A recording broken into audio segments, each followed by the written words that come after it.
Hello everyone and good morning सभी को। उम्मीद करता हूँ मेरी वॉइस प्रॉपर आ रही होगी सभी तक। एक बार कंफर्म कर देंगे, फिर हम लोग स्टार्ट करते हैं आज का लेक्चर, जो कि रहने वाला है महाजनपद एंड मगध एम्पायर।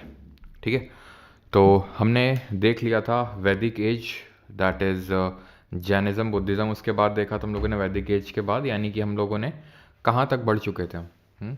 तो अगर आपको याद हो तो वैदिक एज में मैंने आपको मैं आपसे पूछ रहा हूँ कौन से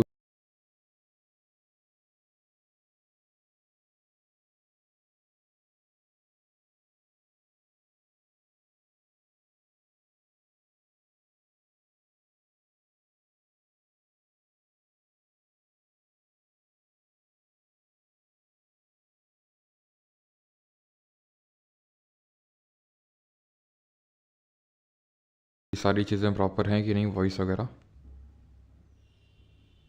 अभी आ रही होगी वॉइस।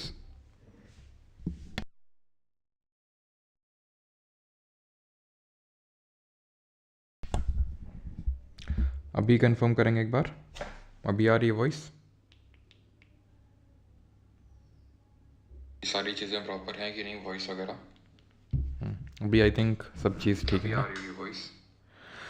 तो मैं आपसे पूछ रहा हूँ कि हम लोगों ने जो वैदिक एज देखा था, तो हम किस टाइम पीरियड तक आ चुके थे। टाइम पीरियड मैं आपसे पूछ रहा हूँ कि किस टाइम पीरियड तक हम लोग पढ़ चुके थे। तो अगर आपको याद हो तो वैदिक एज हम लोगों ने पढ़ा था, दो पार्ट में डिवाइड किया था, अर्ली और लेटर। ठीक है, महाजनपद स्टार्ट होगा। मेरा नाम ले लीजिए भाई, प्रमोद जी हमारे बीच पधार चुके हैं। और किसी की कोई इच्छा हो, दिली इच्छा, तो जल्दी से बता दो। तो वैदिक एज में अगर हम बात करें तो अर्ली वैदिक एज को हमने पढ़ा था 1500 से लेकर 1000 बीसी तक, है ना। 1500 से लेकर 1000 बीसी तक।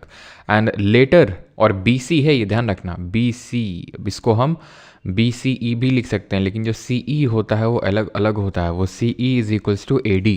ठीक है, जो एडी होता है उसी को सी ही हम बोलते हैं, दैट इज़ कॉमन एरा। ठीक है, और लेटर हमारा था 1000 बीसी से लेकर 600 बीसी तक।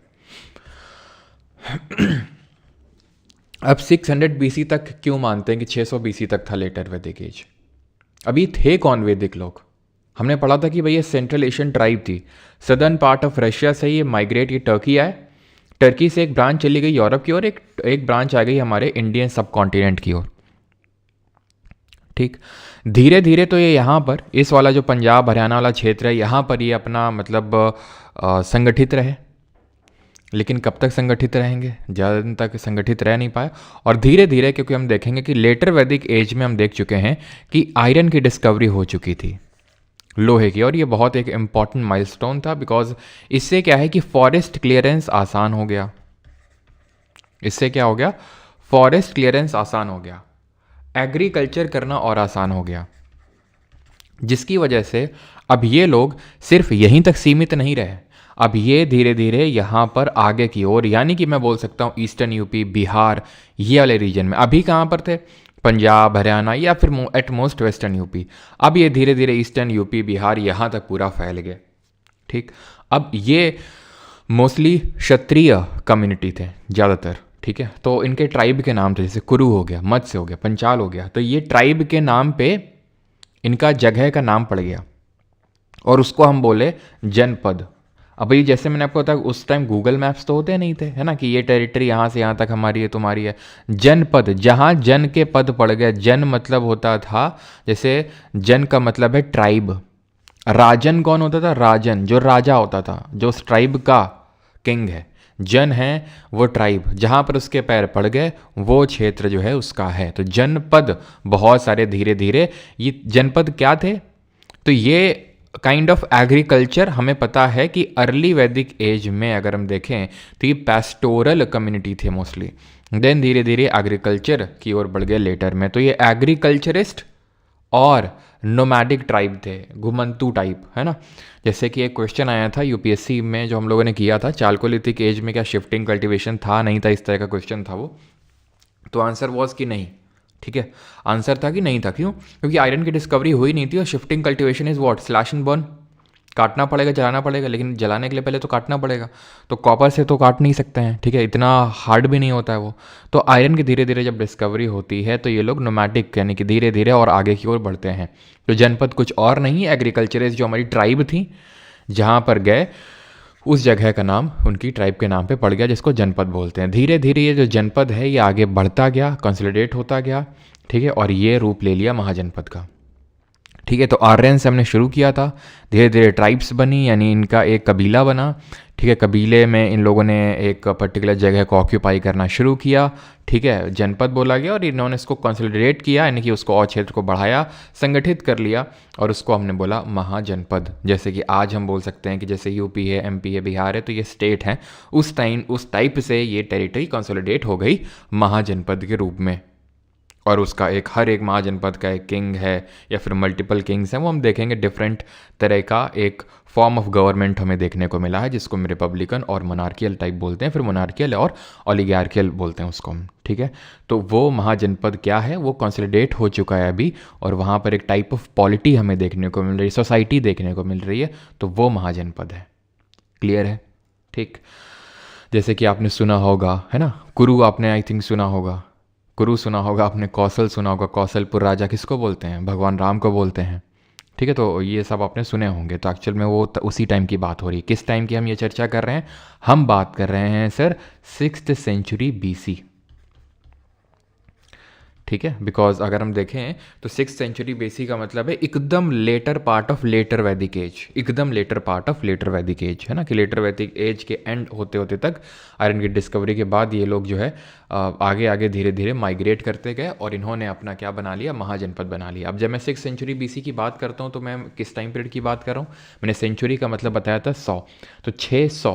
अब 600 से 700 होगा या फिर 500 से 600 होगा, क्या होगा इसमें बताइए? तो 6th सेंचुरी BC का मतलब होता है 500 से लेके 600 BC, ना कि 600 से 700। ये चीज़ ध्यान रखना, इसको हम 7th सेंचुरी BC बोलेंगे। ऑलराइट, महाजनपद टोटल कितने थे? 16 थे, 16 महाजनपद थे।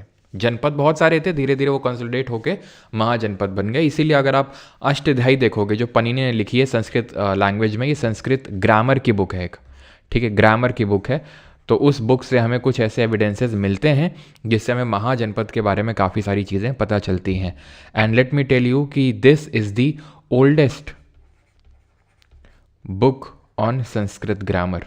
ठीक है, सबसे पुरानी किताब है संस्कृत ग्रामर पे। कब लिखी गई है एग्जैक्ट तो टाइम पीरियड बता पाना मुश्किल है, लेकिन ये मान के हम चलते हैं कि 4th से लेके 6th सेंचुरी BC के टाइम पे ये लिखी गई होगी। ठीक है, तो सबसे पुरानी। एक बार UPSC में भी रिसेंट का ही क्वेश्चन आई थिंक, या तो 2024 के सिविल सर्विसेज में एग्जैक्टली मतलब एग्ज़ाम तो मैं रिकॉल नहीं कर पा रहा हूँ कि सिविल सर्विसेज ही था आई थिंक मोस्ट प्रॉब्ली। तो उसमें इस तरह के बुक्स थे और ऑर्डर में लगाने को पूछा था कि पहले कौन है देन बाद में कौन आई। तो उसमें आई थिंक एक तोलका PM भी थी। तोलका PM आगे चल के देखेंगे जब हम संगम एज पढ़ेंगे साउथ इंडिया की हिस्ट्री, तो वो बाद में आती है बहुत। ये तो बहुत सबसे पहले आएगी अष्टध्यायी, ठीक है, जो संस्कृत में किताब लिखी गई है और जिसको किसने लिखा है? पनीनी जी ने लिखा है। ठीक है, तो इसमें हमें 40 महाजनपद के बारे में 40 जनपद के बारे में पता चलता है। देन यही बाद में धीरे धीरे 16 महाजनपद में कन्वर्ट हो जाते हैं, जिसके बारे में हमें बुद्धिस्ट लिटरेचर अंगुत्तर निकाय से पता चलता है। ठीक है, दीघ निकाय में 12 महाजनपद के बारे में मेंशन्ड है। अंगुत्तर निकाय, दीघ निकाय, ये क्या है? आपके पाली टेक्स्ट हैं। ठीक है, पाली टेक्स्ट हैं किसके? बुद्धिज़्म के। हमें पता है कि बुद्धिज़्म के ज़्यादातर जो टेक्स्ट थे वो पाली लैंग्वेज में लिखे गए थे। ऐसा नहीं कि सिर्फ पाली में लिखे थे, संस्कृत, बिकॉज उस समय जो संस्कृत लैंग्वेज थी वो ब्राह्मणों की लैंग्वेज थी, और पाली और प्राकृत जो है वो कॉमन मासेस की लैंग्वेज थी, जिसको श्रमणिक लैंग्वेज भी बोलते हैं। श्रमणिक मतलब, तो मैंने आपको बताया था कि जो हीट्रोडॉक्स सेक्ट था, हीट्रोडॉक्स सेक्ट का मतलब हो गया बुद्धिज़्म एंड जैनिज़्म, तो इसको हम श्रमणिक रिलीजन बोलते हैं। ठीक है, हाँ नेहा सिंह, ओके ठीक है, तो 29 कर लीजिएगा उसको। ठीक है, तो श्रमणिक उसको हम रिलीजन बोलते हैं, बुद्धिज़्म और जैनिज़्म को। तो जनता पाली और प्राकृत बोलती थी, तो इसलिए से जो बुद्धिज़्म और जो जैनिज़्म है, इसने अपना जो लिटरेचर लिखा, जो लैंग्वेज अडॉप्ट करी, वो पाली और प्राकृत ही और में ही लिखा, so that they should appeal to masses. लेकिन ऐसा नहीं कि संस्कृत में नहीं लिखा। अब जो संस्कृत जानता है तो उसके लिए भी इन्होंने संस्कृत में भी टेक्स्ट लिखा था, लेकिन संस्कृत को foreign language kind of consider किया जाता था। खैर, जैन लिटरेचर की अगर बात करें तो जैन्स में हमें भगवती सूत्र करके इनका एक लिटरेचर है, जिसमें कि हमें पता चलता है किसके बारे में, जिसमें हमें पता चलता है महाजनपद के बारे में। कितने महाजनपद है टोटल, इसमें एज सच नंबर नहीं लिखा हुआ है, ठीक है, तो ये टेक्स्ट ध्यान रखेंगे। अभी आते हैं कि ये महाजनपद किस फॉर्म के थे, यानी कि यहाँ पर गवर्नमेंट का फॉर्म क्या था। तो देखिए, जितने भी हमारे महाजनपद थे, टोटल 16 महाजनपद थे, तो उसमें 2 फॉर्म की गवर्नमेंट चलती थी। आइदर मतलब या तो मोनार्कियल चलेगी या तो रिपब्लिक चलेगी, ठीक है। इसी को हम ओलिगार्किक या फिर गण या फिर संघ के नाम से जानते थे, क्योंकि यहाँ पर क्या होता था, रिपब्लिक में मल्टीपल डिसीजन मेकर्स होते थे। मोनार्कियल फॉर्म ऑफ गवर्नमेंट में एक सिंगल डिसीजन मेकर होता था, यानी कि एक सिंगल, जैसे एक किंग होगा, सिंगल डिसीजन मेकर। जैसे अभी मैं बोल दूं कि पूरा कैबिनेट, जैसे आपको पता है ना कि अभी प्रेजेंट टाइम में जैसे अगर हम सेंटर की कैबिनेट की बात करें तो अमित शाह हैं, राजनाथ सिंह हैं, हमारी टैक्सेस मदर टैक्सेसा हैं, एस जयशंकर हैं, तो ये सब लोग क्या है, कैबिनेट का पार्ट हैं, ठीक है। PM Modi single handedly decision नहीं लेते हैं, वो क्या करते होंगे, वो कैबिनेट से पूछते हैं। चाहे कभी भी कोई भी गवर्नमेंट आई हो तो वो कैबिनेट से पूछती है। जैसे 1976 में इमरजेंसी लगी थी, 1976 में, अगर आपको याद हो, इंदिरा गांधी ने लगाई थी, तो ये बोला गया था कि इन्होंने बिना कैबिनेट से पूछे हुए इमरजेंसी लगा दी। और इसी वजह से जो इसके बाद अमेंडमेंट हुआ था, 44th अमेंडमेंट 1978 में, अगर आपको याद हो, इसी अमेंडमेंट से ही कैबिनेट को डिफाइन किया गया था, कॉन्स्टिट्यूशन में कैबिनेट जोड़ा गया था कि भाई जब भी अगर प्राइम मिनिस्टर मतलब क्योंकि प्रेसिडेंट लगाता है ना क्या वो इमरजेंसी, तो इस टाइम पे जरा बताइए प्रेसिडेंट कौन थे, मुस्लिम थे, बताइए जल्दी से। तो अपना सिंगल हैंडेडली उन्होंने बोल दिया बिना कैबिनेट से पूछे कि इमरजेंसी लगा दो। तो फिर उसने बोला 44th अमेंडमेंट नहीं, कैबिनेट से पूछ के लगाना है आपको। तो वैसे ही समझ सकते हो, एक कैबिनेट फॉर्म का है रिपब्लिक। रिपब्लिक आज जो मैंने आपको पॉलिटी में रिपब्लिक समझाया था, उससे इसको मत कोरिलेट करना, ठीक है, क्योंकि जो मैंने पॉलिटी में पढ़ाया था वो वेस्टर्न फॉर्म ऑफ रिपब्लिक होता है, कि जहाँ पर जो मुखिया होता है, जो हेड होता है कंट्री का, वो इलेक्टेड होता है। जैसे इंडिया में कौन है, प्रेसिडेंट, इलेक्टेड है वो। लेकिन क्या यूके रिपब्लिक है? The answer is no. क्यों? क्योंकि वहाँ पर किंग या क्वीन होते हैं, क्या वो इलेक्टेड होते हैं? नहीं, तो वो रिपब्लिक नहीं है। लेकिन इंडियन कॉन्सेप्ट ऑफ रिपब्लिक या फिर गणराज्य अलग है, एंड दैट इज़ कि जब मल्टीपल डिसीजन मेकर्स होते हैं। जैसे आपने वो मोहनजोदारो मूवी में देखा था कि भाई उसमें एक पूरी काउंसिल आके बैठती थी और वो लोग डिसीजन लेते थे लोगों के लिए क्या करना क्या नहीं, तो उसको हम रिपब्लिक बोलते हैं, ओलिगार्की बोलते हैं, गण या फिर संघ। तो 16 में से ये हमारे रिपब्लिक थे, कुरु, कंबोज, वज्जी, मल्ला और अस्सक, जिसको कि हम असमक के नाम से भी जानते हैं। तो ये चीज़ थोड़ा सा ध्यान रखना, इससे कभी कभी क्वेश्चन पूछ लेता है। यहाँ पर कौन थे प्रेसिडेंट? फखरुद्दीन अली अहमद थे, ठीक। इतनी चीज़ आई थिंक आपको सभी को क्लियर हो गई होगी कि मोनार्कियल और रिपब्लिक में क्या डिफरेंस है। ये आपके 16 महाजनपद है, जैसे कि मैं थोड़ा सा आपको दिखाता हूँ। जैसे कंबोज है, गंधार है, कुरु है ना, कुरु इंद्रप्रस्थ आपने सुना होगा, महाभारत में मेंशनड है, ठीक है। कुरु जो कौरव पांडव थे, मैंने आपको बताया था ना कि जो भरत ट्राइब थी, है ना, 10 राज वाला जो युद्ध हुआ था, बैटल ऑफ 10 किंग्स, किस मंडल में मेंशनड है? ऋग्वेद के। वर्सेस जो 10 किंग्स का कन्फेडरेसी हुआ करता था, 5 आर्यन और 5 नॉन आर्यन ट्राइब। तो भरत जो पूरा था ट्राइब, उसको लीड कर रहे थे सुदास, किंग सुदास, और इनकी जीत हो गई थी। इसके बाद इनमें से जो सबसे पावरफुल ट्राइब थी, दैट वाज पुरुष, ठीक है। तो उसको मर्ज करके ये बन गया था कुरु, और इसी से ही 2 क्लैन निकल के आते हैं, कौरव और पांडव, ठीक है, कौरव और पांडव। तो वो जो पूरा युद्ध होता है महाभारत का, वो यहीं पे, ठीक है, होता है। तो कुरु हो गया, पंचाल हो गया, कौशल हो गया, मल्ला हो गया, वज्जी हो गया, अंगा हो गया, मगध, काशी, वत्स, अवंती, ठीक है, चेतिया है, ये अस्सक है और ये मत्स्य है, ठीक है। तो इनमें हमें क्या क्या पढ़ना है इनके बारे में? लोकेशन तो इंपॉर्टेंट है ही थोड़ा बहुत, लेकिन और ये हम किस टाइम पीरियड की बात करें? अगेन 6th सेंचुरी BC, जब हमारे 16 महाजनपद डेवलप हुए। लेकिन उससे इंपॉर्टेंट ये है कि हमें कैपिटल पता हो। हमें ये तो पता हो गया कि ठीक है, अब ये रिपब्लिक अगर हो गए, ठीक है, अगर ओलिगार्की हो गए, गण हो गए, संघ हो गए, तो इनको छोड़ के जो बाकी सब होंगे हमारे, वो मोनार्कियल टाइप होंगे, ठीक। अब हमें यहाँ पर याद करनी है सर इनकी कैपिटल। कैपिटल बहुत इंपॉर्टेंट है। कैपिटल सीधा हमसे पूछ लेता है कि इसकी कैपिटल क्या है। आपके SSC एग्जाम पर्सपेक्टिव में आपको बता दूँ, सबसे जो इंपॉर्टेंट इस पूरे लेक्चर में है वो यही है कि कैपिटल आपको याद होनी चाहिए, ठीक है। हम तो कोशिश करेंगे कि कुछ ही कैपिटल हमें याद हो जाए, धीरे धीरे धीरे करके हमें कैपिटल याद हो जाएंगी, ठीक है। तो जैसे अंग है, ठीक है, तो कैपिटल जैसे मैंने बताया आपको रटी होनी चाहिए हर एक की, ठीक। तो अंग की है चंपा, अंग अगर आप ध्यान से देखेंगे हम साथ साथ ही लोकेशन भी इनका देखते चलेंगे। तो यहाँ पर अगर आप देखें तो अंग है नहीं कि सबसे ईस्ट में है, ठीक है, सबसे ईस्ट में है अंग, और कैपिटल क्या है, चंपा। अच्छा कितने लोगों को यहाँ पर पता है किसको अंगराज के नाम से जाना जाता है? अंगराज किसी को पता है अंगराज के नाम से महाभारत में किसको बोला गया है? मगध की अगर हम बात करेंगे तो पहले इसकी कैपिटल थी राजगीर, देन बाद में बनी पाटलिपुत्र। किसने क्या शिफ्ट करी वो भी हम बाद में अभी देखेंगे, ठीक है। अभी सिर्फ, और इसका आपको रटने की भी जरूरत नहीं है, इसको याद हो जाएगा। हम मगध के बारे में बहुत पढ़ेंगे, क्योंकि कारण ये कि इन 16 में से जो सबसे powerful at the and emerge होके आया वो मगध ही था। तो इसलिए हम मगध के बारे में बार बार जब पढ़ेंगे तो वो चीज़ आई थिंक अपने आप ही याद हो जाएगी आपको कि क्या कैपिटल थी। काशी, आई थिंक इसमें तो याद करने में कोई आपको दिक्कत नहीं हुई। काशी, वाराणसी, ठीक है, सबको पता है कि काशी हमारी इंडिया की सबसे पुरानी सिटी कंसिडर की जाती है, ठीक है, वाराणसी जिसको भी हम बोलते हैं। वत्स, तो वत्स की कैपिटल क्या है? कौसाम्बी। कैसे याद करेंगे? वत्स को पहले हम लोकेट कर लेते हैं, ये वत्स रहा आपका कौसाम्बी। याद कैसे करेंगे? तो ये कौसाम्बी जो है मौसम्बी टाइप साउंड हो रहा है ना, तो ऐसे तुम बोलोगे वत्स जूस पिला दो मौसम्बी का, ठीक है। तो वत्स की कैपिटल हो जाएगी कौसाम्बी। कौशल की अगर बात करेंगे तो कौशल की कैपिटल हो जाएगी श्रावस्ती। कौशलपुर राजा किसको बोलते हैं? तो अंगराज हम बोलते हैं कर्ण को, ठीक है, कुछ लोगों ने सही बताया यहाँ पर। तो वत्स बोलते, सॉरी, अंगराज बोलते हैं कर्ण को, और कौशलपुर राजा, ठीक है, अगर आप ध्यान से पढ़ा हो रामायण को तो कौशलपुर राजा भगवान राम को बोला गया है, ठीक है। यस, कर्ण कर्ण सभी का सही है, यस यस, ठीक है। बनारस के मोक्ष घाट, यस, मूड ऑफ है, अच्छा अच्छा। चलो तो सुरसेना पे आते हैं। तो सुरसेना की कैपिटल थी मथुरा, ठीक है। तो यहाँ पर आप देख सकते हैं सुरसेना की कैपिटल है मथुरा। और पंचाल की अगर बात करेंगे तो इसकी ऐचत्र या फिर काम्पिल्य। ऐचत्र ये आपको वेस्टर्न यूपी में देखने को मिलेगा, ठीक है। आगे बढ़ते हैं और अगला है हमारा कुरु। कुरु की कैपिटल है इंद्रप्रस्थ, जो अभी हमने देखा था। कुरु सबसे मतलब सबसे ऊपर तो नहीं है, सबसे ऊपर तो हमारे ये कंबोज है एंड देन गंधार है। कुरु आपका यहाँ पर है, ठीक है। कुरु जो कंबोज और गंधार अगर हम देखें तो ये पाकिस्तान में करेंटली, ठीक है। और मत्स्य का विराटनगर, तो ऐसे याद कर लो जो विराट कोहली हैं आजकल रन स्कोर नहीं कर पा रहे हैं, क्यों? क्योंकि अपनी माता का ध्यान रख रहे हैं वो, ठीक है। उनकी माता ओल्ड हो गई हैं तो वो अपना ध्यान रख रही है, इस वजह से रन ना बन रहे उनसे अब, ठीक है। तो मत्स्य, ठीक है, विराट नगर मत्स्य, ठीक है।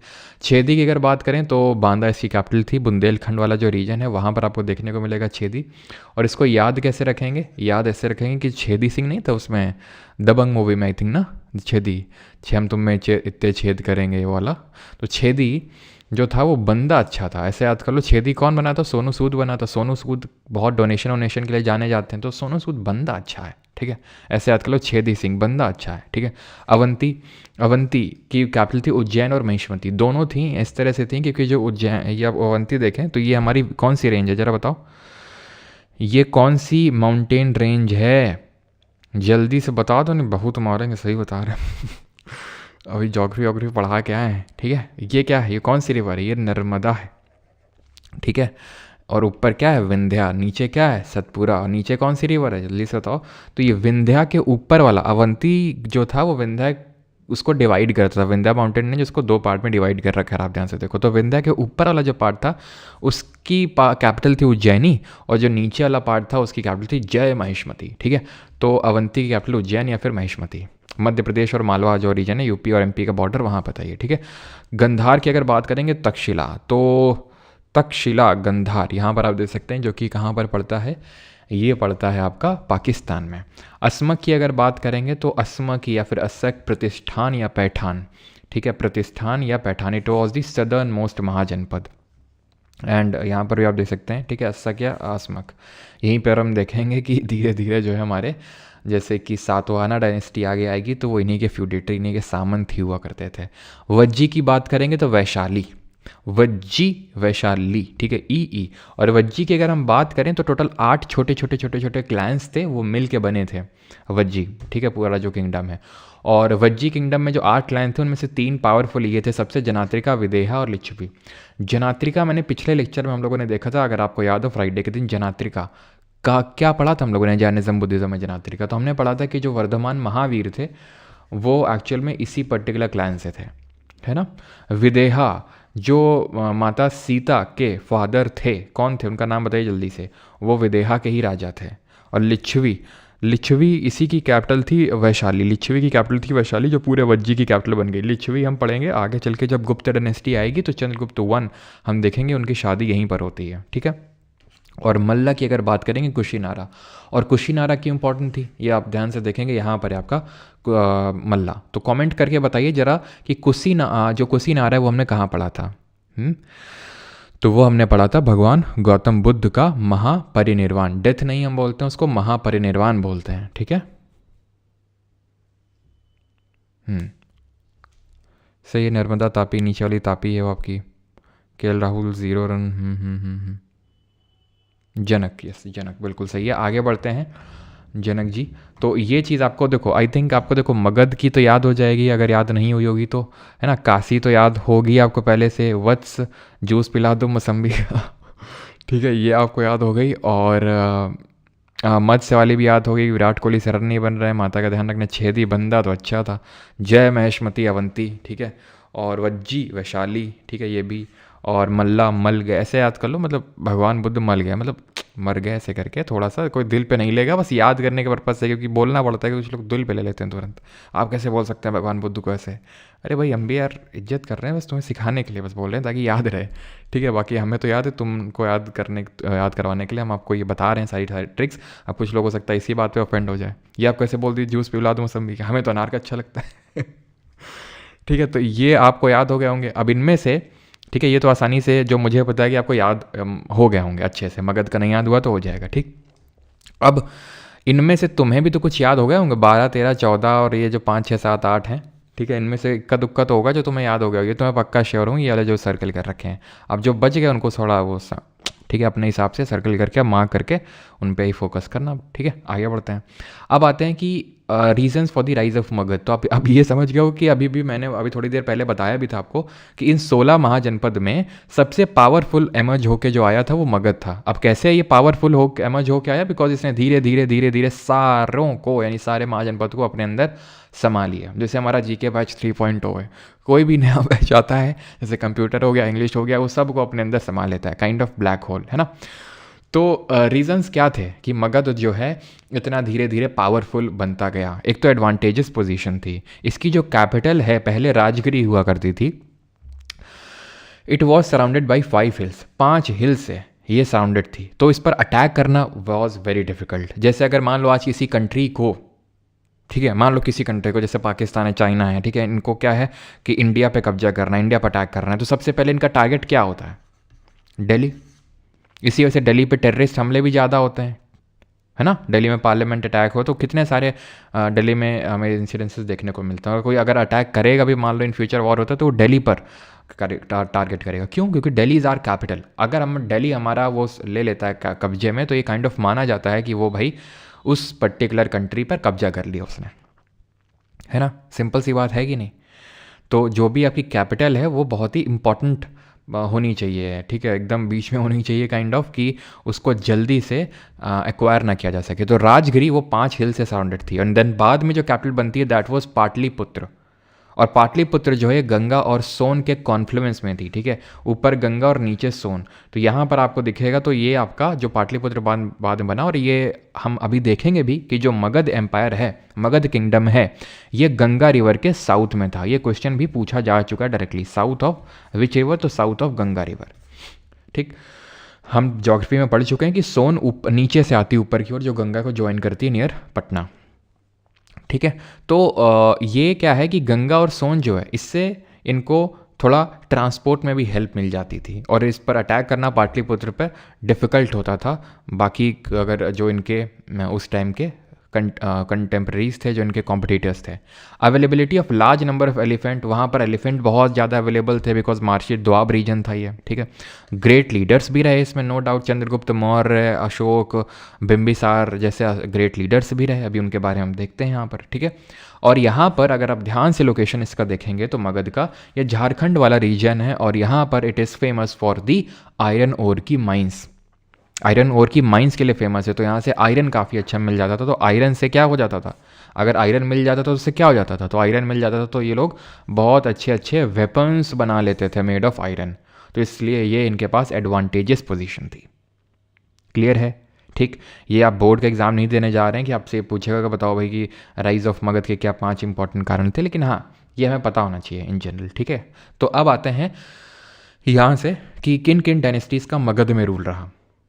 मैं आपको थोड़ा समझा देता हूँ। देखो, ऐसे आज समझ लो कि आज है जैसे यूपी है, बिहार है, एमपी है, राजस्थान है, महाराष्ट्र है, इतने सारे स्टेट हैं। ठीक, मान लो कि ये सब, अब पहले कोई सेंट्रल पावर तो नहीं था ना कि भाई एक सेंटर है, हमारे स्टेट हैं और आर्टिकल 1 है ना कि जो हमने पढ़ा था कि जो हमारे जो भी स्टेट हैं they do not have right to secede from the union. तब तो ये आपस में एज अ कंट्री एग्जिस्ट किया करते थे। तब तो ऐसा सच कोई आर्यवर्त का या फिर पूरा अखंड भारत का सच कोई कॉन्सेप्ट था नहीं।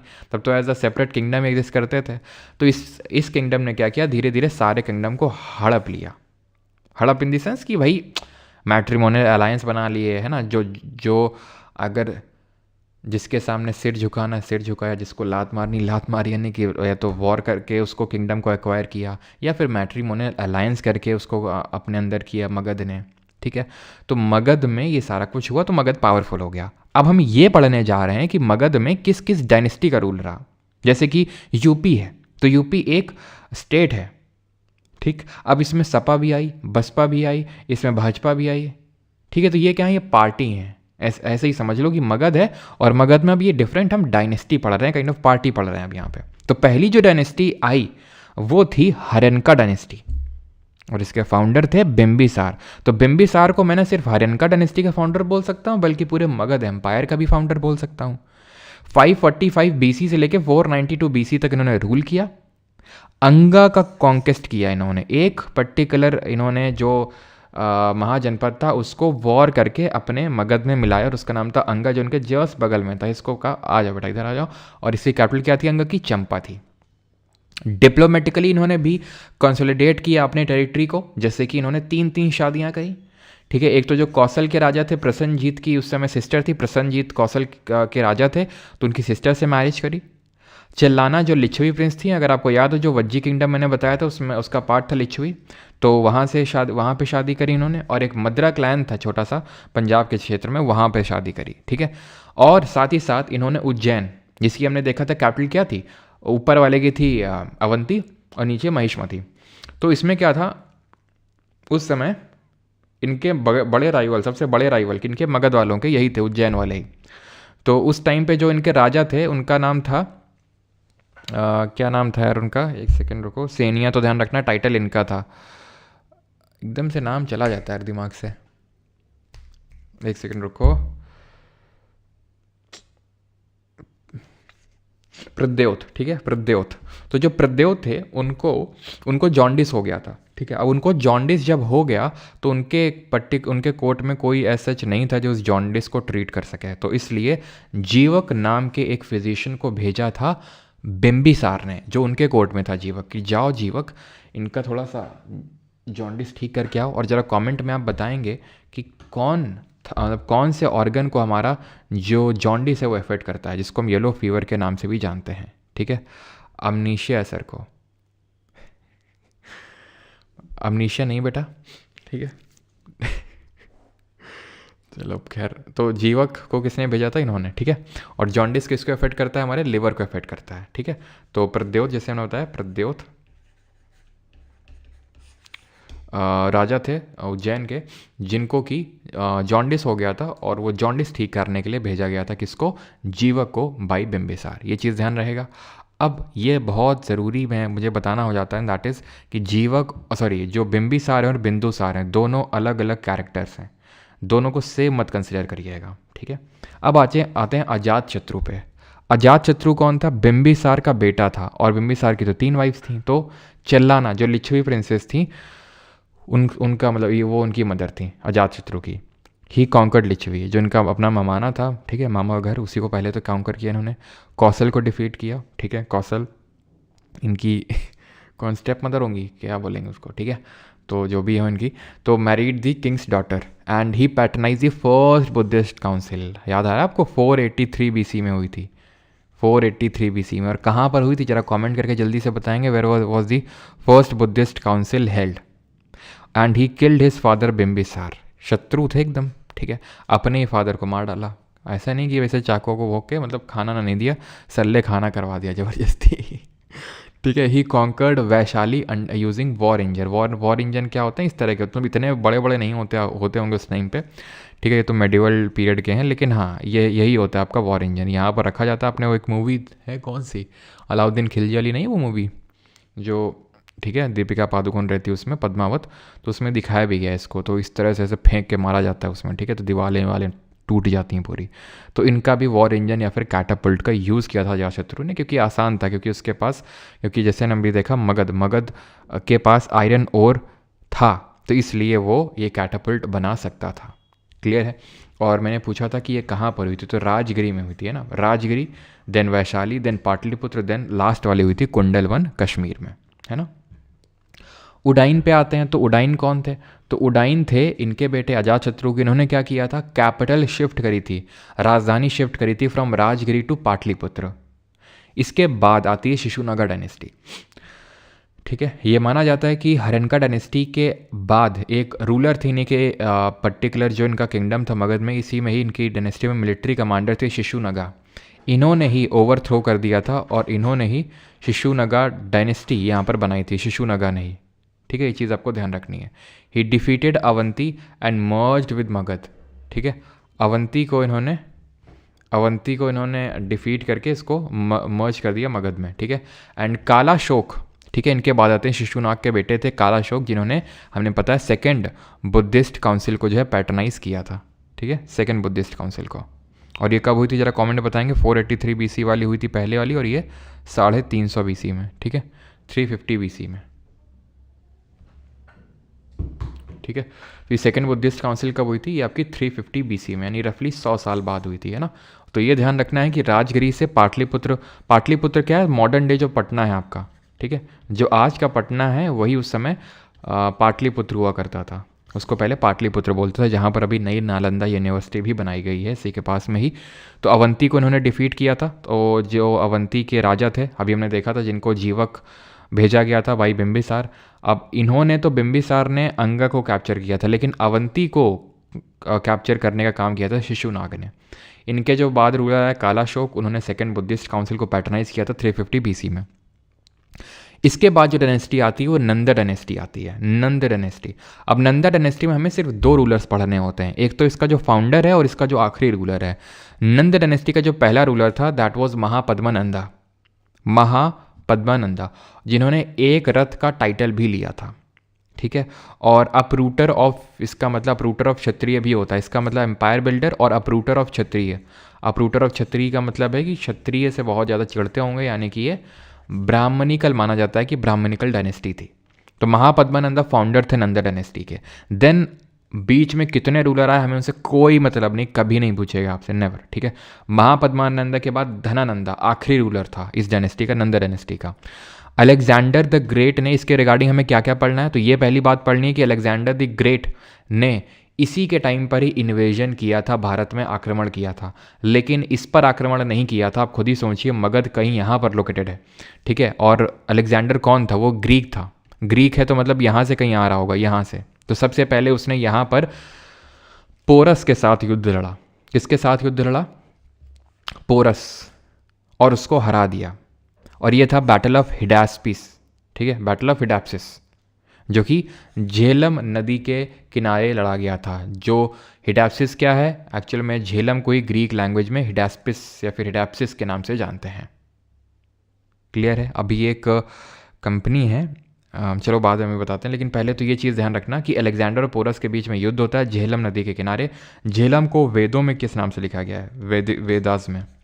तो ये जीत किसकी होती है, अलेक्जेंडर। लेकिन अलेक्जेंडर यहाँ पर कॉन्केस्ट नहीं करता है, वो पोरस को उसकी टेरिटरी वापस मतलब देकर वो वापस चला जाता है, बिकॉज पिछले 12 साल से वो और उसकी आर्मी युद्ध लड़े जा रहे थे और यहाँ सब कुछ कॉन्कर करके यहाँ तक आ चुके थे, ठीक है, यहाँ तक फाइनली झेलम रिवर के पास। लेकिन आर्मी, इसने बोल दिया कि अब हम आगे नहीं बढ़ पाएंगे, थक चुके हैं अभी हम, तो इसीलिए बोला जाता है अलेक्जेंडर द ग्रेट जो जिसको कोई डिफीट नहीं कर पाया वो अपनी आर्मी से डिफीट हो गया। आर्मी से डिफीट हो गया मतलब इन द सेंस कि उसकी आर्मी ने जवाब दे दिया अब हम आगे नहीं जा पाएंगे। तो इसी वजह से अलेक्जेंडर ने पोरस को उनकी ब्रेवरी को देखते हुए उनकी टेरिटरी को वापस करके चले गए। और धनानंदन ने देखा, बोला देखा डर गया कि नहीं डर गया हमसे अलेक्जेंडर, अब इस हमारी हम थे इस वजह से नहीं आए, नहीं आता तो बताते इनको अभी हम कि हम कौन है, नाम रखते ही अभी याद रखते हैं कि धनानंदा कौन था। ठीक है, लेकिन अलेक्जेंडर द ग्रेट ऐसे ही नहीं बोलते हैं उसको, ठीक है, वो सच में काफ़ी पावरफुल रूलर था वो, ठीक है अलेक्जेंडर। और झेलम में हम झेलम को किस नाम से जानते हैं, वितास था। तो अभी रिसेंट में एक न्यूज़ आपने सुनी होगी कि एक ग्रीक योगर्ट कंपनी है एपिगामिया करके, तो उसके अभी सीईओ की डेथ हो गई है कार्डियक अरेस्ट से 41 ईयर्स की एज में। तो एक्चुअल में वो जो एपिगैमिया होता है it is a Greek word, ठीक है, ग्रीक वर्ड, ठीक है, जो एक्चुअल में अलेक्जेंडर और पोरस की लड़ाई को देखते हुए उन्होंने नाम रखा था, ठीक है।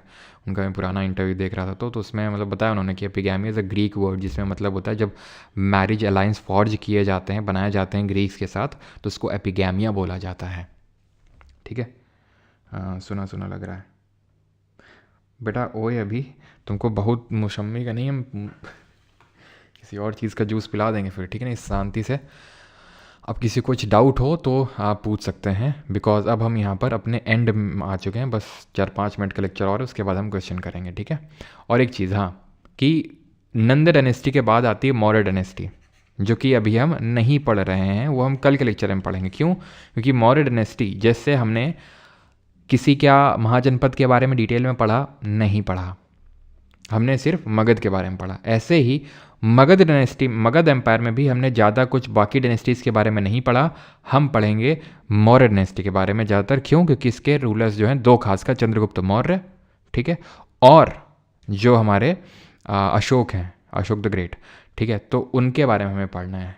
तो वो हम कल के लेक्चर में देखेंगे। मौर्य और पोस्ट मौर्य, पोस्ट मौर्य का मतलब मौर्य डायनेस्टी के बाद भी कुछ डायनेस्टी आई, ठीक, जैसे कि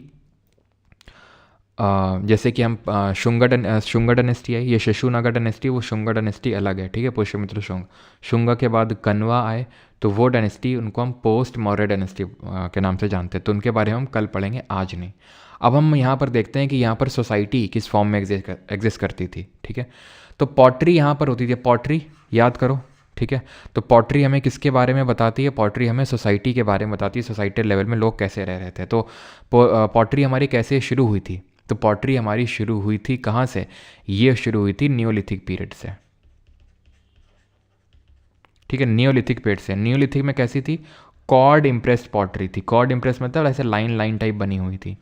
फिर हमने पढ़ा था कि जो हमारा हड़प्पन या फिर इंडस वैली सिविलाइजेशन और चालकोलिथिक एज था, यहाँ पर ऑकरे कलर्ड पॉटरी और किस तरह से थी? Black and red ware, black and red ware, black थी या तो रेड थी या फिर दोनों का इस तरह से मिक्सचर था, ब्लैक एंड रेड वेयर। फिर धीरे धीरे हम देखते हैं कि अर्ली वैदिक एज में, ठीक है, अर्ली वैदिक एज ये है जहाँ पर ब्लैक एंड रेड वेयर के साथ साथ यहाँ पर हमें पेंटेड ग्रे वेयर मिलता है, ठीक है। और लेटर वैदिक एज में ये पेंटेड ग्रे वेयर में तब्दील हो जाता है। लेटर वैदिक एज के बाद, ठीक है, यानी पेंटेड ग्रे वेयर के बाद ये आ जाता है आपका NBPW में, that is this north black polished where, ठीक है, जो आप यहाँ पर देख पा रहे हैं। तो ये पूरा क्रोनोलॉजी याद रखिएगा कि कॉर्ड इम्प्रेस से OCP, BRW, PGW and NPBW, ठीक है। यहाँ पर सबसे पहले हमें कॉइन्स का एविडेंस मिला, साक्ष्य मिले। देखो कॉइन्स का के बारे में तो यहाँ पर वैदिक एज में भी मेंशन था, लिटरेरी एविडेंसेस थे निक्ष करके, ठीक है, निक्ष कॉइन्स हैं।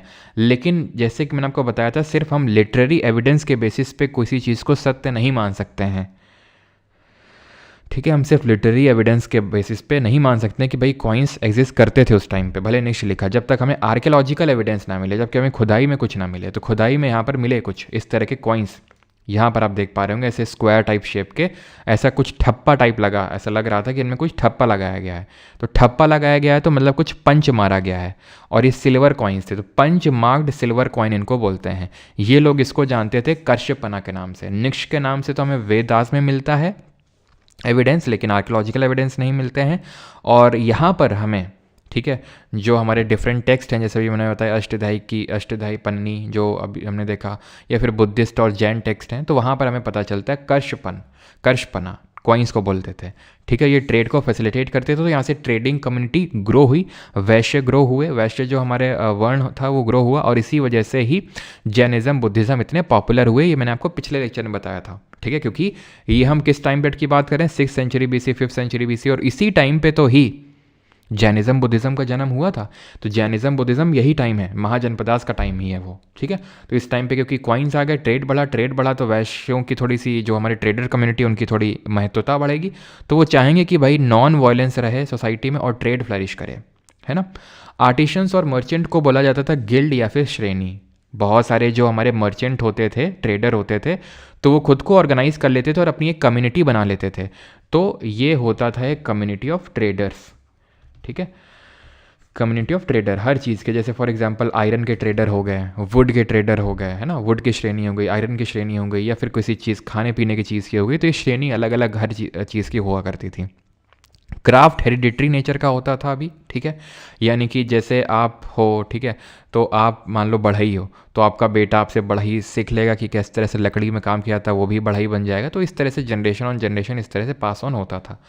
आयरन प्लॉशेयर्स देखने को मिले यहाँ पर। एग्रीकल्चरल सरप्लस के बारे में बताते हैं, इसको सेकेंड अर्बनाइजेशन बोला जाता है, क्योंकि Harappa was the first urbanisation, है ना। बिकॉज हमें हड़प्पा में देखने को मिला था काफ़ी अच्छी टाउन प्लानिंग थी वहाँ पर, है ना। ड्रेनेज सिस्टम से लेकर चाहे वो ग्रेनरी का स्टोरेज हो, वो सब हमें हड़प्पा में देखने को मिलता है, ठीक है। तो वो उसको हम पहला अर्बनाइजेशन कंसिडर करते हैं, उसको सेकंड अर्बनाइजेशन। यहाँ पर पोस्ट कौन सी थी, तो जो विलेज हेडमैन हुआ करता था, गांव का मुखिया, उसको भोजक के नाम से जाना जाता था, ठीक है। जो रिच पेजेंट होते थे, जो किसान होता था, जो बड़े अमीर किसान होते थे, जिनके पास बहुत ज़्यादा ज़मीन होती थी, उनको गहपति या फिर गृहपति बोला जाता था। गहपति या गृहपति, ये चीज़ ध्यान रखना है कि जो अमीर किसान होते थे, जिनके पास बहुत लैंड होती थी, यानी रिच लैंड ओनर्स होते थे, उनको गृहपति बोला जाता था। और ये जो कल्टीवेटर्स हुआ करते थे उस टाइम पे, जैसे जो खेती बाड़ी करते थे, जो भी उगाते थे, उसका 1/6 हिस्सा देना पड़ता था किसको, एज अ टैक्स देना पड़ता था। जैसे आज हमारी मदर टैक्स ऐसा टैक्स कलेक्ट करती हैं, किसके नाम पे, सेंट्रल गवर्नमेंट के नाम से। लेकिन अगर देखा जाए तो टैक्स तो, है ना, मोदी जी लगा रहे हैं। Modi ji as kind of gun रखे हुए हैं है ना, हमारी मैडम निर्मला सीतारमन जी के उसमें कंधों में, है ना। सब सोच रहे हैं कि निर्मला सीतारमन जी कर रही हैं, लेकिन ठीक है, खैर। तो 1/6 ऑफ देयर प्रोड्यूस किसके मतलब जा रहा है, 1/6 ऑफ द जो टोटल प्रोड्यूस है, ठीक है, तो वो एज अ टैक्स देना होता था कल्टीवेटर्स को, ठीक है, जिसको बोला जाता था भाग, यानी कि एक भाग आपको देना होता था। बाली क्या हुआ करती थी, तो बाली वॉज अ वॉलेंट्री ऑफरिंग, या फिर बलि बोल सकते हो आप इसको। बलि, जैसे अभी नहीं, बलि का बकरा मत बनाओ, बलि चढ़ाई जाती है, बलि चढ़ाई जाती है। बड़ी बलि चढ़ाना ऐसा मैंडेटरी तो होता नहीं है, ठीक है, तुम्हारे ऊपर डिपेंड करता है कि चढ़ाना चाहते हो तो चढ़ा दो, नहीं तो कोई दिक्कत नहीं है। तो वो होता है हमारा बलि। तो बलि वॉज अ वॉलेंट्री ऑफरिंग, यानी आपको देना है, वॉज नॉट कंपलसरी, ध्यान रखना, ठीक है। Voluntary offering to the king ये कंपलसरी बन गई थी बाद में जाके, अभी नहीं हुई थी। टोल टैक्स भी कलेक्ट किया जाता था, और जो टैक्स कलेक्ट करता था ऑफिसर, उसको शुल्क अध्यक्ष या फिर शौलिका के नाम से जाना जाता था। शुल्क का मतलब होता है tax.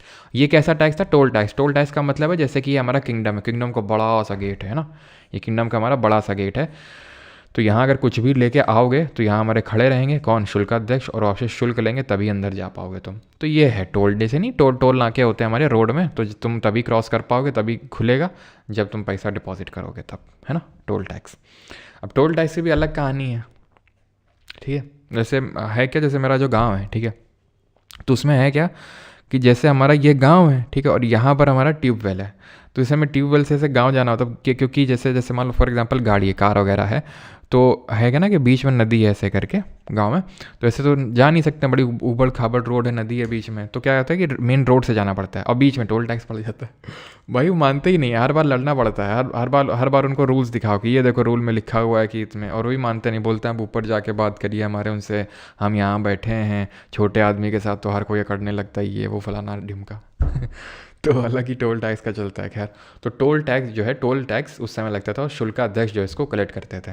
Bali was a kind of voluntary offering, और ये होता था हमारा भाग, इसको बोलते थे, ठीक है।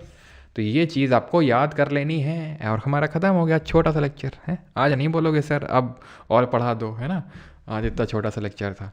तो ये है आपका इंग्लिश का बैच, जो कि आपका जीके बैच 3.0 के अंदर ही पड़ा हुआ है, ठीक है, जीके बैच 3.0 के अंदर ही आपको मिल जाएगा। और अगर आपको अलग से इंग्लिश पढ़नी है तो आप अलग से भी परमार इंग्लिश बैच करके आपको दिख जाएगा। डेमो क्लासेस भी पड़ी हुई हैं इस बैच की, ठीक है। और अगर आपको कुछ डाउट होता है तो यहाँ पर चैट सेक्शन में जाके आपको कुछ भी डाउट आपको पूछना होता है तो आप पूछ सकते हैं, ठीक है। जीके बैच 3.0 अवेलेबल है, इसी के अंदर ही आपको इंग्लिश वाला बैच मिल जाएगा, ठीक है। चलो भाई, और काफ़ी लोग आई थिंक सोच रहे हैं न्यू ईयर का ऑफ़र, तो न्यू ईयर का आई थिंक कोई सच कोई ऑफ़र आने वाला नहीं है, ठीक है, क्योंकि पहले से ही बैच के अंदर काफ़ी चीज़ें हैं। जीके था, कंप्यूटर भी था और अभी इंग्लिश भी आ चुका है इसी बैच के अंदर, ठीक है। तो आप इस बैच में हैं तो जीके 3 जो इंग्लिश बैच है उसकी आपको ज़रूरत नहीं है, उसी के अंदर मिल जाएगा, ठीक है। चलिए भाई, अब यहाँ पर हम क्वेश्चंस अटैम्प्ट कर लेते हैं जल्दी से, जो क्वेश्चंस हमें करने हैं। चलो पहला क्वेश्चन पहले हम यही कर लेते हैं, ज़्यादा क्वेश्चंस भी नहीं है, मतलब बहुत ज़्यादा नहीं है आज क्वेश्चंस। तो from among the following mahajanapada identify the gana और संग। और सारे लोग क्वेश्चन करेंगे, भागेगा ना कोई, सही बता रहे हैं, घर से भी उठा के लाएंगे। हमारे एक टीचर हुआ करते थे, ठीक है, गाँव में क्या हुआ करता था, बैटल ऑफ हिडास्पिस लिखा नहीं है क्या इसमें? एक सेकंड करो करो करो करो करो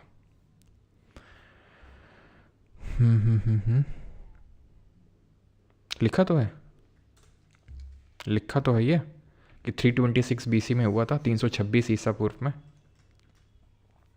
ठीक है। तो हमारे एक टीचर हुआ करते थे,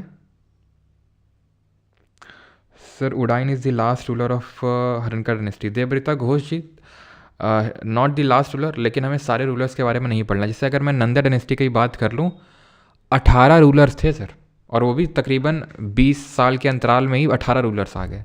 हमें सिर्फ पहले और आखिरी के बारे में पढ़ना है, ठीक।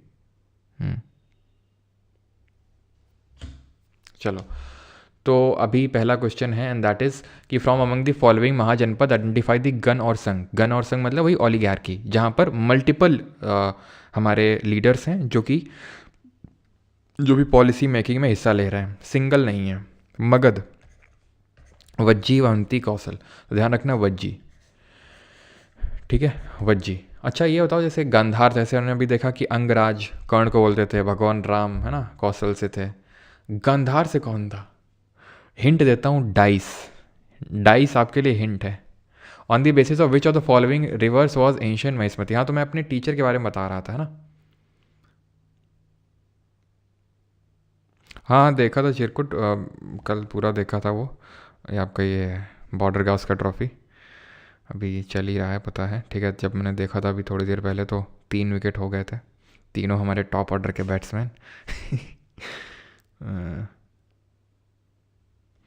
तो वो टीचर क्या थे? हाँ, शकुनी मामा, बिल्कुल सही, बिल्कुल। शकुनी मामा जो थे वो गांधार से थे। तो on the basis of which of the following rivers was the ancient Mahishmati. Mahishmati किसके किनारे लोकेटेड थी भाई? सरयू तो नहीं होगा ना, ये तो अयोध्या के पास है, अयोध्या, और ये तो हमारा यहाँ पर है। सोन तो यहाँ है, मगध के पास में, ठीक है। गोदावरी तो बहुत नीचे है, गोदावरी ये तो अस्सक, और जो अस्मक हमारा किंगडम है, प्रतिष्ठान जिसकी कैपिटल है पैठान, वहाँ होगा। नर्मदा होगी ना, याद करो, विंध्या, सतपुरा, और ये नर्मदा फ्लो हो रही है। और ये हमारा क्या, जो क्या बोलते हैं, उज्जैन का ऊपर अवंती और नीचे महिष्मति है। Option number C. हाँ, तो which among the following was or were the capital of Magadha janapada. तो हमारे जो टीचर थे, मैं उनके बारे में बता ही देता हूँ अब, कि वो क्या करते थे, सर्दियों का टाइम होता था, ठीक, तो वो आते थे, ठीक है। जो हमारा गांव वाला स्कूल था, तो जहाँ हम पढ़ने आते थे, तो वहाँ सब गांव के ही होते हैं वो टीचर्स, और हमारे जो प्रिंसिपल थे वो भी गांव के ही थे, उन्हीं का स्कूल था। तो रात के टाइम पे वो आते थे, ठीक है, हर मोहल्ले में जाते थे, और ये देखते थे कौन पढ़ रहा है कौन नहीं पढ़ रहा है। अब कुछ लोग क्या करते थे, रजाई मतलब ओढ़ लेते थे, खासकर सर्दियों के टाइम में, और रजाई में लेटे लेटे सो गए, ठीक है। लैंप होते थे उस समय, तो मतलब लाइट तो हमारे गांव में भी कुछ ही साल पहले आई है, मतलब बहुत टाइम तक हमारे गांव में लाइट ही नहीं थी, ठीक है। तो उस टाइम पे ये भी नहीं हुआ करते थे, जो एलईडी नहीं आते थे, एलईडी इस तरह से, एलईडी ऐसे लगे होते थे जो जलते थे, तो लैंप ही होते थे। तो क्या करते थे, लैंप उठा ले जाते थे रात में, और सुबह पूछते थे ये लैंप किसका है ये लैंप किसका है, आ जाओ अब सामने। अब फिर होती थी कायदे की कुटाई, मज़ा आ जाता था एकदम। मगध महाजन, कभी दिखाऊंगा मैं आपको, ठीक है। अभी तो थोड़ा सा बन गया है, लेकिन अभी उतना चलता नहीं है वो स्कूल, ठीक है, लेकिन कब दिखाऊंगा, ठीक है, जब गाँव जाऊंगा तो मगध जनपद, राजगिरी, और पहले राजगिरी थी देन पाटलिपुत्र। किसने कैपिटल शिफ्ट करी थी जल्दी से बताइए? तो 1 और 2। तो capital shift was done by whom? Ajatashatru का जो बेटा था उडाइन। याद है ना आपको? मगध में सबसे पहले तो आई हरेनका डायनेस्टी, मगध में सबसे पहले आई हरेनका डायनेस्टी, इसके रूलर थे बिंबिसार, ठीक है। देन कौन रूलर थे इसके? अजात शत्रु, देन थे उडाइन, ठीक है। बिंबिसार हमने पढ़ा था कि इन्होंने एक जीवक नाम का फिजिशियन भेजा था, 3 शादियां कर रखी थी। अजात शत्रु ने बिंबिसार को मार दिया था और इन्होंने कॉन्केस्ट किए थे, और बिंबिसार ने अंग को कॉन्केस्ट किया था जो इनके बगल में थे, जिसकी कैपिटल चंपा थी। उडाइन ने कैपिटल शिफ्ट करी थी। इसके बाद हमने पढ़ा था कि शिशुनगा डायनेस्टी आई थी, शिशुनगा इसके पहले रूलर थे, और दूसरे रूलर थे इसके कालाशोक। अजात शत्रु ने पहली बुद्धिस्ट काउंसिल को पैटर्नाइज किया था, और कालाशोक ने दूसरी वाली को किया था जो वैशाली में हुई थी, ठीक है। और शिशुनगा के बाद आई थी नंदा डायनेस्टी, जिसके पहले रूलर थे महापद्मनंदा और आखिरी रूलर थे धनानंदा, ठीक है। और महापद्मनंदा टाइटल क्या था? एक रथ। और इनका क्या टाइटल था बिंबिसार का? सेनिया टाइटल था इनका, सेनिया, ठीक है। आगे बढ़ते हैं। Which among the following rulers established Pataliputra as the capital of Magadha empire? तो किसने पाटलिपुत्र को अपना कैपिटल बनाया? बिंबिसार, बिंदुसार, अजातशत्रु या फिर अशोक? तो अशोक तो होगा नहीं। अभी हमने देखा था राजगिरी से पाटलिपुत्र किसने कैपिटल को शिफ्ट किया? उडाइन ने, लेकिन उडाइन तो ऑप्शन में ही नहीं है, तो करें क्या? तो वैसे बेस्ट ऑप्शन क्या होगा? बिंदुसार तो हो ही नहीं सकता है, ठीक है। बिंदुसार और बिंबिसार कंफ्यूज नहीं करना है, बिंदुसार कल पढ़ेंगे, अशोक के पप्पा का नाम है ये बिंदुसार, ठीक है। और बिंदुसार चंद्रगुप्त मौर्य के बेटे थे, ठीक है, तो ध्यान रखना ये तो होंगे नहीं। तो ए एस सी में मुझे अगर चूज़ करना है तो मैं उडाइन का जो सबसे क्लोजेस्ट है उसको चूज़ करूँगा, अजातशत्रु, ठीक है, जो उडाइन के सबसे क्लोजेस्ट है। वैसे आंसर तो सही उडाइन ही होगा। Consider the following statement about the emergence of urban centres in India from 6th century BC। तो 6th सेंचुरी BC में जो अर्बन सेंटर बने थे उस टाइम पे, अब क्योंकि जैसे उस टाइम पे क्या है, धीरे धीरे गांव और शहर बनना शुरू हो गया था। जैसे आज होता है ना कि गांव और शहर, जैसे मैं शहर में रहूँ तो मैं अपने गांव में जाता हूँ, तो वो अर्बन सेंटर उस टाइम पे भी हुआ करते थे।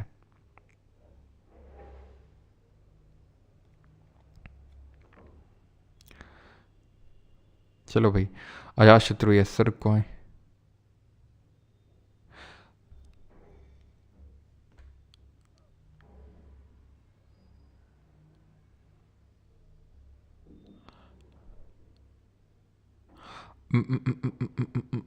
शतमाना जो कॉइन्स थे वो वैदिक पीरियड के थे, ठीक है। शतमान जो कॉइन्स थे वो वैदिक पीरियड के थे।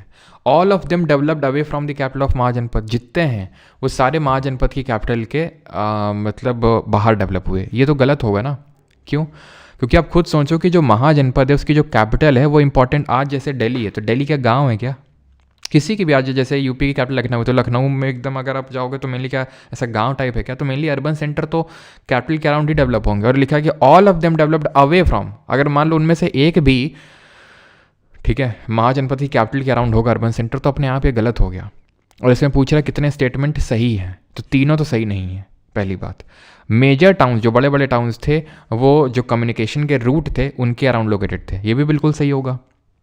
जो बड़े टाउन्स हैं, जैसे आज मान लो कोई भी बड़ा टाउन होता है तो एक ट्रेडिंग रूट में ही, तो जहाँ बढ़िया कम्युनिकेशन है, जहाँ पर चीज़ें आ जा सकती हैं, ट्रेड अच्छे से हो सकता है, वहीं पे तो लोकेटेड होंगे मेजर टाउन्स। अब मेजर टाउन ऐसा तो है नहीं एकदम कुन्ने में लोकेटेड है जहाँ कोई आ जा ना सके, तो मेजर टाउन किस बात का, ठीक है। तो ये भी नहीं होगा आपका none. Many were bustling centres of commercial, cultural and political activity. अब देखो ना तो इसमें कोई डेटा है ना कोई फैक्ट है ना तो कोई एक्सट्रीम कीवर्ड आपको देखने को मिल रहा है कि ऑल, नन, नेवर दिख रहा है कहीं पे? नहीं।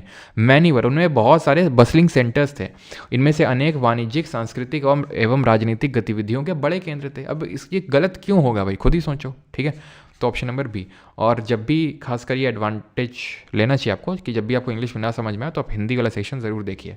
Takshashila was the capital of which of the following mahajanapada of ancient India, ठीक है। तो तक्षशिला, गांधार, शकुनी मामा वाली, ठीक है। फिर से मैं आपको दिखा देता हूँ, जो हमारा पाकिस्तान वाला एरिया था वहाँ पर आपको ये देखने को मिलता है, ठीक है। ये देखिए, ठीक है, तो यहाँ पर आपको दिख रहा होगा, ये है आपका गांधार, कैपिटल क्या? तक्षशिला। कंबोज, ठीक है, कंबोज ऐसे याद कर लो, कंबोज है इसके ऊपर, जो सबसे ऊपर होता है उसके ऊपर कंबोज होता है, कंबोज है ना। जैसे सबसे ऊपर हमारे मान लो ऐसे सिर वगैरह होता है तो सिर के ऊपर उतना बोझ नहीं होता है, जो नीचे है उनके पास ज़्यादा बोझ होता है, ऐसे कर लो तो सबसे ऊपर कौन हो जाएगा हमारा? कंबोज। कंबोज की कैपिटल क्या थी? पुंछ, ठीक। गांधार की तक्षशिला थी। आगे बढ़ते हैं और अगला क्वेश्चन देखते हैं। एंड अब यहाँ से हमारे आने वाले हैं SSC के क्वेश्चंस।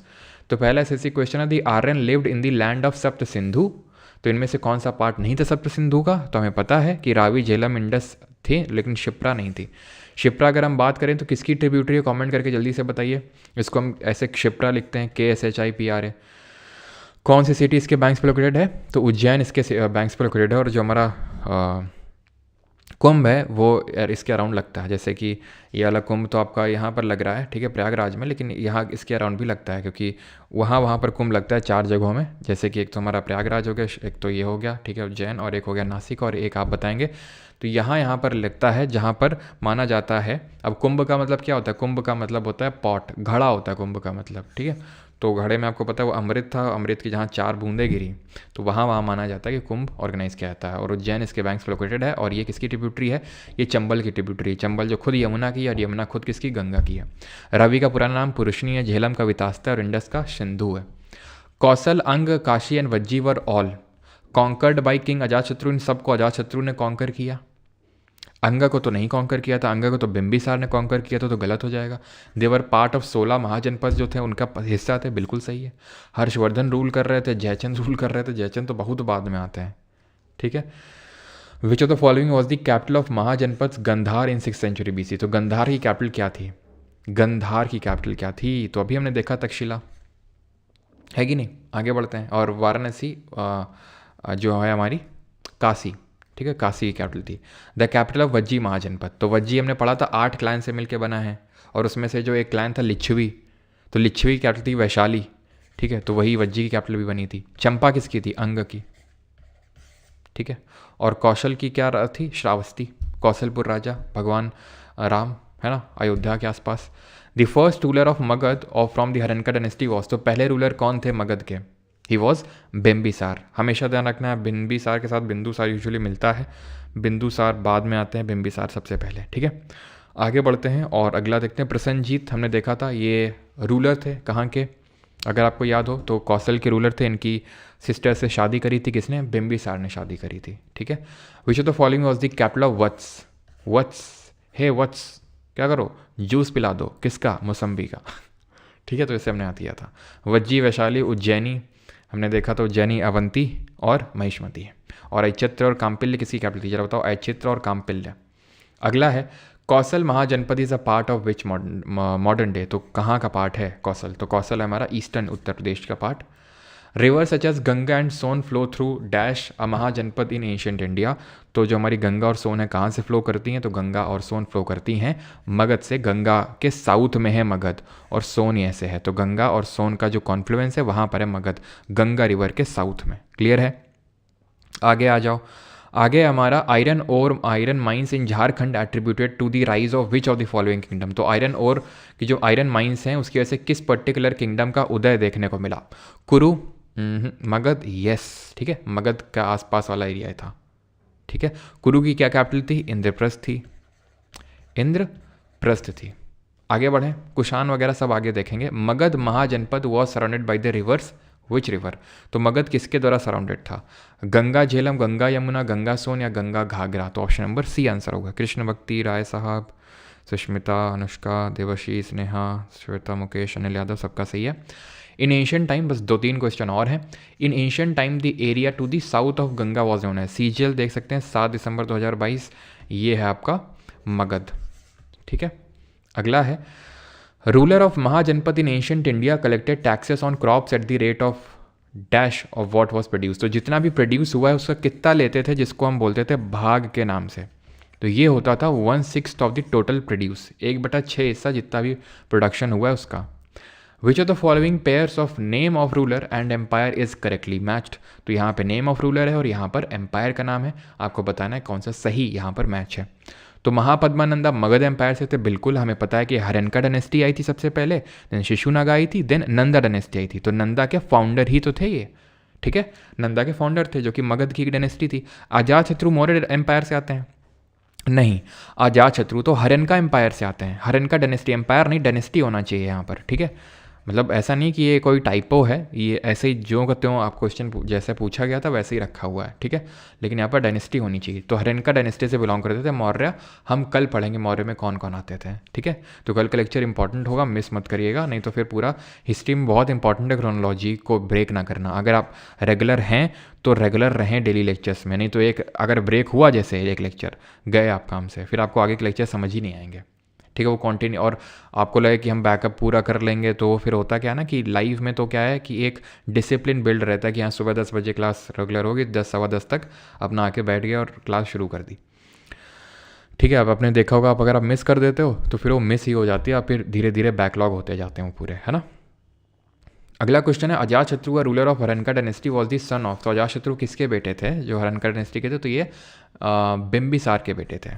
उडाइन इनके बेटे थे अजातशत्रु के, है ना। अजातशत्रु ने ही क्या किया था? पहली बुद्धिस्ट काउंसिल को पैटर्नाइज किया था। Which of the following mahajanapadas emerged as the most powerful at the end of prolonged conflict for supremacy. तो कौन सा महाजनपद सबसे पावरफुल एट द एंड होकर एमर्ज हुआ? इसी बार के स्टेनो एग्जाम में पूछा गया। जो कॉन्फ्लिक्ट चलते रहे उनमें सबसे powerful at the and emerge हुआ मगध। सबसे पहले तो बिम्बिसार ने अंग को कैप्चर किया, है ना। और उडाइन ने क्या किया था? उडाइन के बाद शिशुनगर डायनेस्टी है तो उसने क्या किया?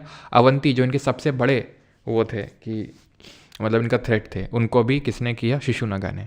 और बिम्बिसार जो है हमारा बिम्बिसार के जो बेटे थे अजातशत्रु, उन्होंने भी बहुत सारे किंगडम्स को एक्वायर किया धीरे धीरे। वो आपस में लड़े और देन मगध ने जो है धीरे धीरे पावरफुल होकर इसमें एमर्ज हो गया। And the last question is this, with reference to 16 mahajanapada which of the following was not a capital city. इनमें से कौन सी कैपिटल सिटी नहीं थी? उज्जैन, अवंती, श्रावस्ती, कौशाम्बी। तो कौशाम्बी, है ना, तो ये किसकी कैपिटल थी? वत्स की थी। श्रावस्ती किसकी थी? कौशल की। अवंती किसी की कैपिटल नहीं थी। अवंती तो महाजनपद था जिसकी कैपिटल थी उज्जैनी और महिष्मती, ठीक है। एक सेकंड, यस, ठीक है। तो उज्जैनी और महिष्मती, उज्जैनी ऊपर थी, महिष्मती नीचे एक थी, ठीक है। तो उज्जैन कैपिटल थी अवंती की, अवंती कैपिटल नहीं थी, वो अपने आप में महाजनपद था। एक और कर लो, tax known as bhaga was levied on which among the following during the mahajanapada period of ancient India. तो भाग जो है किस पे लेवी किया जाता था? जो भेड़े चराते थे यानी पशुपालक थे, आर्टिशंस थे, कारीगरों पे, कल्टीवेटर्स पे, कृषकों पे या फिर मर्चेंट्स पे। तो भाग क्या था? तो भाग था 1/6 ऑफ द प्रोड्यूस, ठीक है। जितना भी आप प्रोडक्शन करेंगे उसका 1/6 हिस्सा आपको देना पड़ेगा। अब प्रोड्यूस कौन करेगा? कल्टीवेटर्स ही प्रोड्यूस करेंगे, ठीक है। चलो, तो आई थिंक 3 क्वेश्चन आप अपने आप से कर सकते हैं। देख लेता हूँ डिफ़िकल्ट तो नहीं है ना? बिल्कुल नहीं, ठीक है, बिल्कुल नहीं। ये अभी आपको नहीं करना, ये आपने पढ़ा नहीं, पोस्ट मौर्य से संबंधित है, ये कन्वा शुंगा के बाद आते हैं, ठीक है। हाँ, ठीक है, चलो, तो ये अभी आपको नहीं पढ़ना है, ये हम करेंगे। और ये 3 क्वेश्चन आपके होमवर्क के लिए हैं, ठीक है। और जिन लोगों को भी बैच में एनरोल करना है तो यहाँ से आप जाकर एनरोल कर सकते हैं। ये 1 ईयर वैलिडिटी है, लाइफ टाइम वैलिडिटी है।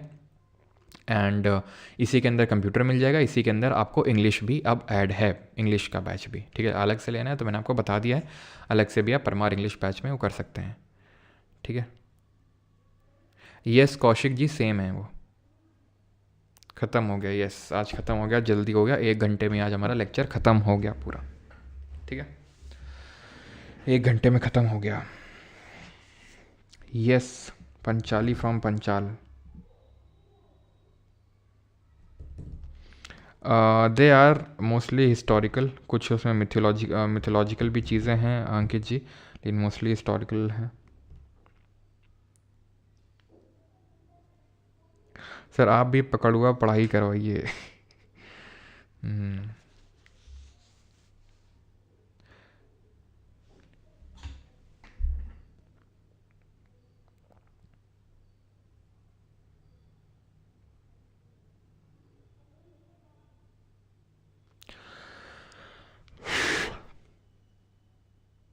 ग्रामीणी कौन होता था? ग्रामीणी जो आपका विलेज जो विलेज का एडमिनिस्ट्रेशन देखते थे उसको ग्रामीणी बोलते थे।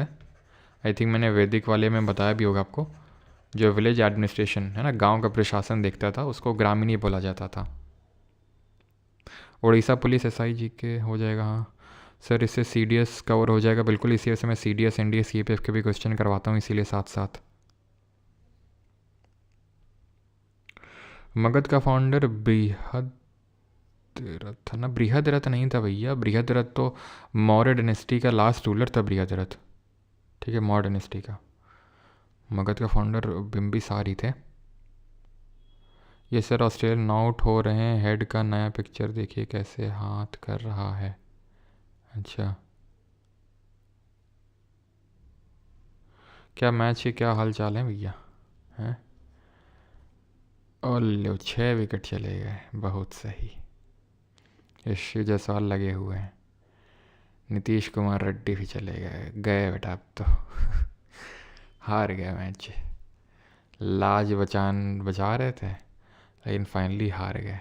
यशस्वी जायसवाल भी लाइक अपन ही मारेगा अपन ही बचाएगा 3 कैच कल छोड़े थे, है ना। जायसवाल गया, कहाँ गया भाई जायसवाल? अभी बैटिंग कर रहा है जायसवाल तो अभी। हाँ यूपीएसआई हो जाएगा, बस थोड़ा सा देख लीजिए क्या क्या एक्स्ट्रा अगर उसमें है। वैसे तो वही पॉलिटी, वही ज्योग्राफी, वही हिस्ट्री होना है।